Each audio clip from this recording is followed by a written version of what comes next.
All right, there was a news item that hit my email inbox this morning that made me remember that I wanted to do a video on 13F filings and basically on the idea of following other good investors and what they do and using that as a starting point for your own research.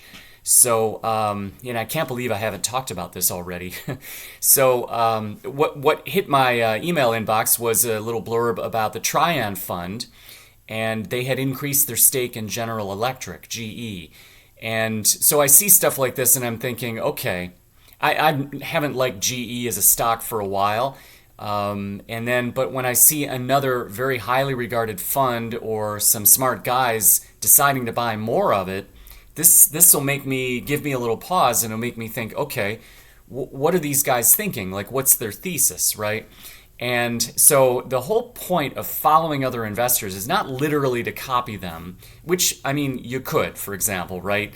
You can just look at what Warren Buffett holds with his Berkshire Hathaway capital and just copy the stocks they have. You'll probably do okay, But I'm not saying that. It's more as a starting point for you to do your own research and to just sort of clarify your thinking in the context of what other people are doing. And so I'm going to put some links in the description to this video, but with Seeking Alpha, you can find links to major funds and what their quarterly changes are in their portfolios. They have a good sort of a set of stories and articles that site writes. Likewise, on Reddit, there's actually an investor letter subreddit that tracks the quarterly letters from a wide range of different funds, small or large, some hedge funds, some mutual funds, on what they're doing each quarter with their investments. And the nice thing about those letters is after a while you kind of pick some number that you like to track regularly. Often they'll go into great detail about an investment thesis and you can let them do the work for you, or a lot of the work. Again, it's a starting point for you. It's not the final part. But if this idea resonates with you, good. You can, perhaps invest alongside them. Who knows, right?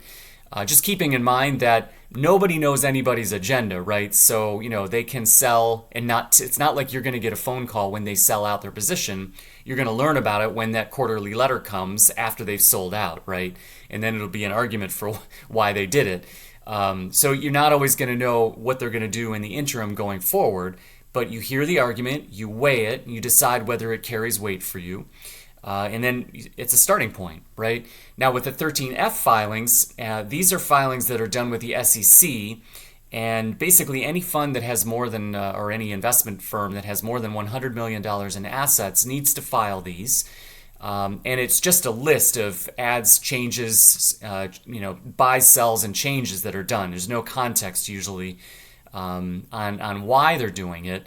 And so this is why the two things, both the 13F filings or Seeking Alpha's articles about these 13F filings, is one thing that's useful, but also the investor letters is the other thing that's useful because you get articulations of the themes.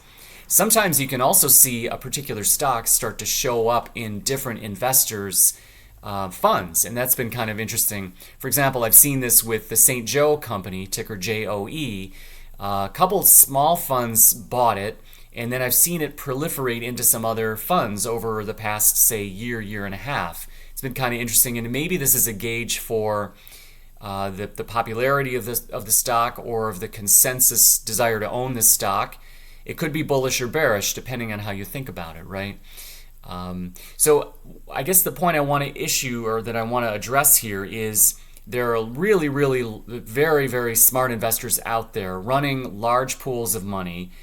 The idiosyncrasy with the United States investment domain is they're required to file what they're doing, what listed equities they're buying and selling, and you can use this. This is a tremendous tool for individual investors as a starting point to do your own research. And then the final point is if you see a company buy or sell a stock that maybe they're buying a stock that you've just sold, or they're selling a stock that you own as well.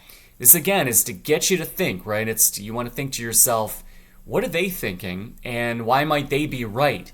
And this is part of the intellectual rigor, basically, of what good investors want to cultivate in themselves. Just really good rigor, willingness to consider the contra arguments or the opposing view, because at the end of the day, you're trying to protect your family's capital. You want to do as best a job as you can. So you want to entertain any smart investors that feel otherwise than you do about a given stock. So these filings are very, very helpful, and I'll have links to them in the description under the video. All right. Thanks as always for watching.